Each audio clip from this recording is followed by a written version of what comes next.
अस्सलाम वालेकुम। आज की वीडियो में हम देखेंगे कि इनहेरिटेंस को ईटा के लिहाज से कैसे करना है। सबसे पहले तो ये जो कंट्रास्टिंग कैरेक्टर्स का टेबल है ये आपके लिए इंपॉर्टेंट है। आपसे पूछा जा सकता है कि इसमें से कौन सा कैरेक्टर डोमिनेंट है और कौन सा कैरेक्टर जो है वो रिसेसिव है। उसके अलावा पी प्लांट के कैरेक्टरिस्टिक्स भी आपसे पूछे जा सकते हैं। उसके बाद मेंडल का जो मोनोहाइब्रिड क्रॉस उसने कराया था पी प्लांट पे वो इंपॉर्टेंट है। इसमें ज़्यादातर पी प्लांट से रिलेटेड तो क्वेश्चन नहीं आते मगर हेरिडिटी रिलेटेड क्वेश्चन आ जाते हैं, जैसे मैं आपको अभी दिखाती हूँ। ओके, अभी मैं आपको बिल्कुल सिंपल सा कॉन्सेप्ट बताने जा रही हूँ जो आपको पहले भी पता होगा, लेकिन यही सिंपल कॉन्सेप्ट जो है आपके बहुत से क्वेश्चंस को आंसर करने में हेल्प करेगा।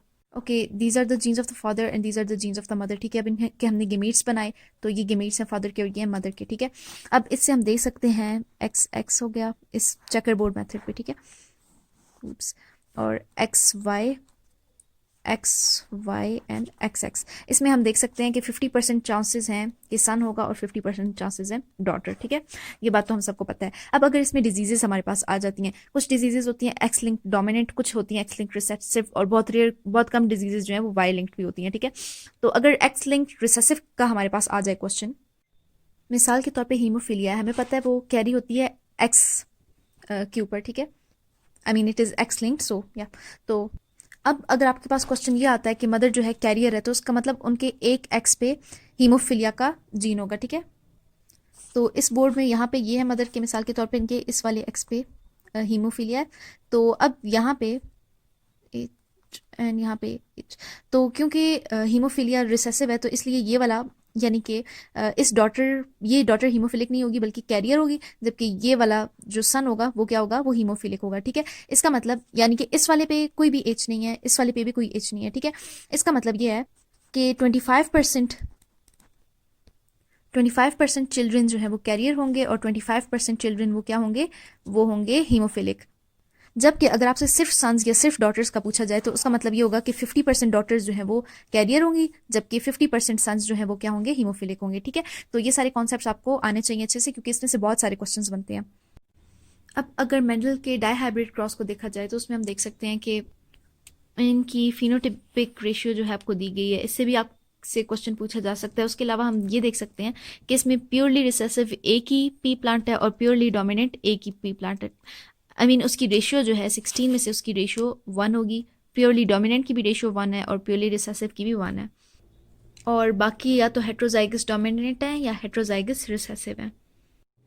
अब आ जाते हैं प्रोबेबिलिटीज़ की तरफ जो इतनी ज़्यादा इंपॉर्टेंट नहीं है, लेकिन ये एमएम अकेडमी या दूसरे वाली अकेडमीज़ वगैरह जो अपने टेस्ट में देती हैं, इसमें बस आप लोग ये चीज़ याद रखो कि सम का क्या रूल है, आइदर या और यूज़ होगा, और प्रोडक्ट का क्या रूल है, एंड यूज़ होगा। मिसाल के तौर पे यहाँ पे 1 एग एंड 1 स्पर्म जो है यूनाइट हो रहे हैं और यहाँ पे हम लोग देख सकते हैं क्या हो रहा है कि प्रोबेबिलिटीज़ की मल्टीप्लिकेशन हो रही है, जबकि यहाँ पे और का वर्ड यूज़ हुआ है यानी कि वो डोमिनेंट एलील भी हो सकता है और रिसेसिव भी हो सकता है, उस केस में यहाँ पे एडिशन होगी। जैसे कि ये आपको इसमें इतनी ज़्यादा इसकी डिटेल में जाने की इतनी ज़रूरत नहीं है, जो ज़्यादा इंपॉर्टेंट चीज़ें हैं उन पर फोकस करें क्योंकि इसके आने की प्रोबेबिलिटी बहुत कम है। अगला टॉपिक है एक्सेप्शंस वाला। तो इसमें हमें ये बात तो पता है कि कंप्लीट डोमिनेंस कोई एक्सेप्शन नहीं है, कंप्लीट डोमिनेंस कोई जो है मेडल ने एक्सप्लेन किया था। इनकम्प्लीट डोमिनेंस, इन सब के आपको इंपॉर्टेंट पॉइंट्स आने चाहिए, जैसे कि इनकम्प्लीट डोमिनेंस में क्या होता है, फिनोटिपिक और जीनोटिपिक रेशियो सेम होती है। इसके अलावा को डोमिनेंस की आपको एग्जांपल्स पता होनी चाहिए, जैसे कि एबीओ ब्लड ग्रुप सिस्टम में जो है को डोमिनेंस पाई जाती है, यानी कि एबी जो ब्लड है वहाँ पे ब्लड ग्रुप, और ओवर डोमिनेंस भी इंपॉर्टेंट है, इससे भी क्वेश्चन आते हैं। अब आ जाते हैं मल्टीपल एलील्स की तरफ। मल्टीपल एलील्स क्या है, जब किसी एक ट्रेट की 4 या 4 से ज़्यादा फिनोटाइप्स पाई जाए। मिसाल के तौर पे कोई फ्लावर है, उसका कलर जो है पिंक भी हो सकता है, रेड भी हो सकता है, वाइट भी हो सकता है, ऑरेंज भी हो सकता है, तो ये सब उसकी फिनोटाइप्स हैं। ठीक है, लेकिन जो एक फ्लावर है उसके जो जीन्स हैं उन पर 2 ही एलील्स पाई जाएंगी। ठीक है, वो क्यों, क्योंकि हाफ जीन्स मदर से आते हैं और हाफ जीन्स फादर से आते हैं। अब देखते हैं एबीओ ब्लड ग्रुप सिस्टम को। इसमें आपको एंटीजन का पता होना चाहिए और एंटीबॉडी का। जो ए बी ओ, जो ब्लड ग्रुप ए है और जिसका ब्लड ग्रुप बी होता है या जिसका ब्लड ग्रुप ए बी होता है, वो उसके एंटीजन के नाम पे होता है। ठीक है, और उसके ऑपोजिट जो है उसकी एंटीबॉडीज प्रेजेंट होती हैं। ठीक है, इसमें आपको डोनर्स और रेसिपिएंट्स का पता होना चाहिए कि कौन यूनिवर्सल डोनर है वगैरह वगैरह। अच्छा, ये जो साइट पे इंफॉर्मेशन लिखी होती है या फिर टिडबिट वगैरह जो भी है, इनको ज़रूर पढ़ा करें क्योंकि एमसीक्यूज इसमें से भी आते हैं। उसके बाद आ जाते हैं मैटरनल आरएच इनकम्पेटिबिलिटी पे, जो कि बहुत इंपॉर्टेंट टॉपिक है आपका। यानी कि उससे एरिथ्रोब्लास्टोसिस फीटालिस हो जाता है। इसमें क्या होता है कि मदर जो है RH नेगेटिव होती हैं, उनका जो बेबी होता है वो RH पॉजिटिव हो जाता है, क्योंकि वो पॉजिटिव डी एंटीजन इनहेरिट करता है फ्रॉम हिज फादर। तो उसकी वजह से क्या होता है कि बेबी की लाइफ को थ्रेट हो जाता है, क्योंकि उसकी मदर के जो ब्लड सेल्स हैं वो उसके खिलाफ जो है एंटीबॉडीज प्रोड्यूस करने लग जाती हैं और उसके ब्लड सेल्स को डिस्ट्रॉय करती हैं। जब ब्लड सेल्स बेबी के डिस्ट्रॉय होते हैं तो वो न्यू सेल्स प्रोड्यूस करना, उसकी टेंडेंसी होती है न्यू सेल्स प्रोड्यूस करने की। तो वो इतना ज़्यादा तेज़ी से प्रोड्यूस कर रहा होता है न्यू सेल्स कि उसके सेल्स को मेच्योर होने का टाइम नहीं मिलता, और वो वाले उसके जो रेड ब्लड सेल्स होते हैं वो अपना न्यूक्लियस रिटेन रखते हैं। क्योंकि हमें तो पता है ना कि जो मेच्योर रेड ब्लड सेल है उसमें कोई न्यूक्लियस नहीं होता, लेकिन जो एरिथ्रोब्लास्ट होते हैं वो सेल्स होते हैं जिनमें उनका न्यूक्लियस प्रेजेंट होता है, ठीक है, यानी कि वो इमेच्योर सेल्स होते हैं। तो इस कंडीशन को इसलिए एरिथ्रोब्लास्टोसिस फीटालिस कहते हैं। पॉलीजेनिक इनहेरिटेंस में आपको ये पता होना चाहिए कि ये 5 अगर डोमिनेंट है और एक जो है रिसेसिव है तो उस वक्त कौन सा कलर होगा, ये वगैरह वगैरह ये सब चीज़ें, ठीक है।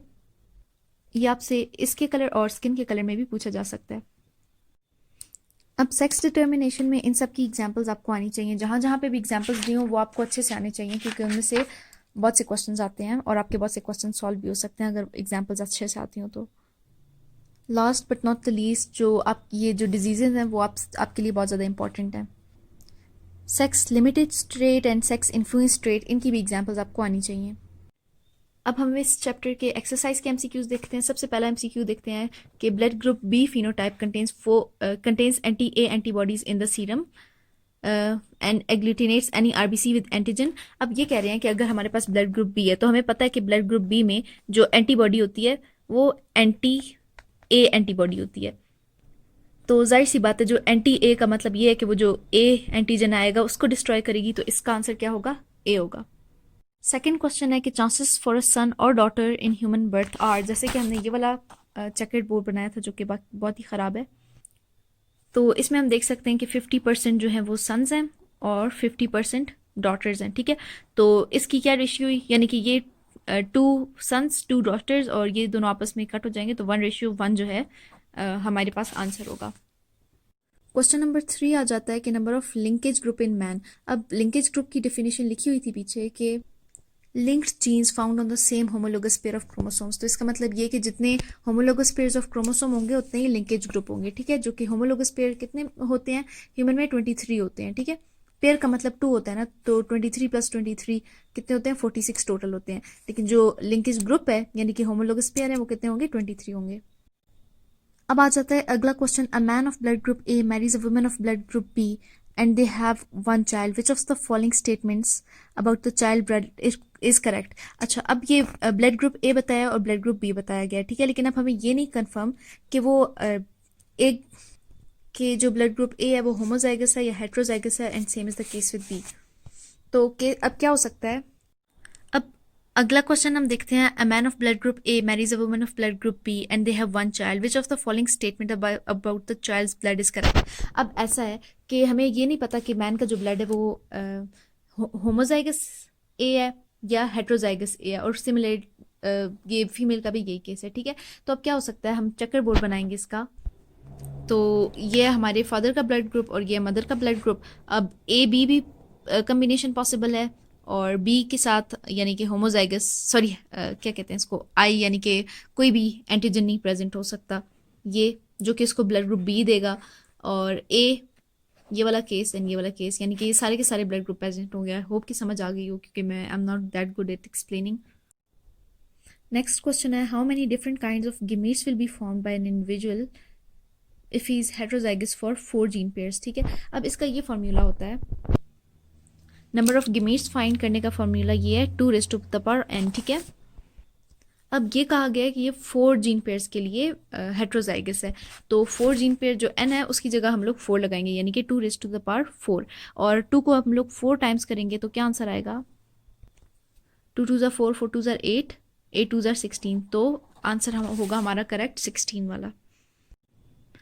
A woman with normal color vision whose father has red-green color blindness marries a red-green color blind man. What is the probability of first-born child being red-green color blind?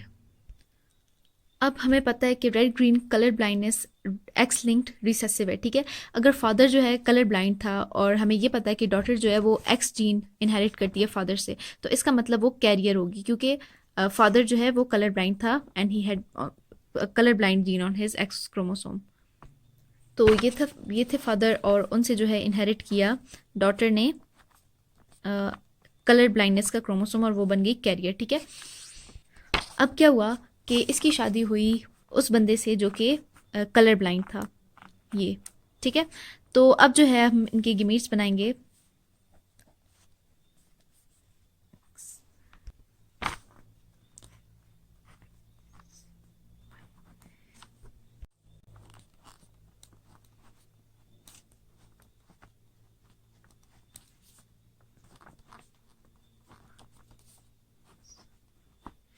तो यहाँ पे हम देख सकते हैं एक जो है यानी कि 25% जो है कम्प्लीटली नॉर्मल चाइल्ड पैदा हुआ है। ये जो है दो, ये और ये, यानी कि यहाँ पे जो मेल है उसमें कोई दूसरा एक्स तो नहीं होता ना, इसलिए मेल कैरियर नहीं बन सकता, वो हमेशा इफेक्टेड होगा। ठीक है, तो इसलिए जो 50% है यानी कि एक डॉटर इफेक्टेड है और एक सन भी इफेक्टेड है। ठीक है, तो 50% जो है इफेक्टेड हो गए और 25% जो है वो बिल्कुल नॉर्मल हुआ और 25% कैरियर हो गए। ठीक है, तो क्वेश्चन था कि कलर ब्लाइंड कितने होंगे, तो 50%, तो यहाँ पे आंसर आ जाएगा हमारा 0.5। 2 पेरेंट्स हैं, each of blood group A have a daughter of blood group O, what is the probability of the next child to have the blood group O. तो दोबारा से हम लोग वही करेंगे, पनेट स्क्वायर या चेकर बोर्ड बनाएंगे। अब हमें ये बताया गया है कि एक डॉटर जो है उसका ब्लड ग्रुप ओ है, तो ब्लड ग्रुप ओ तब तक नहीं आ सकता जब तक दोनों पेरेंट्स के पास एक जो रिसेसिव जीन है वो प्रेजेंट ना हो। ठीक है, सॉरी ए।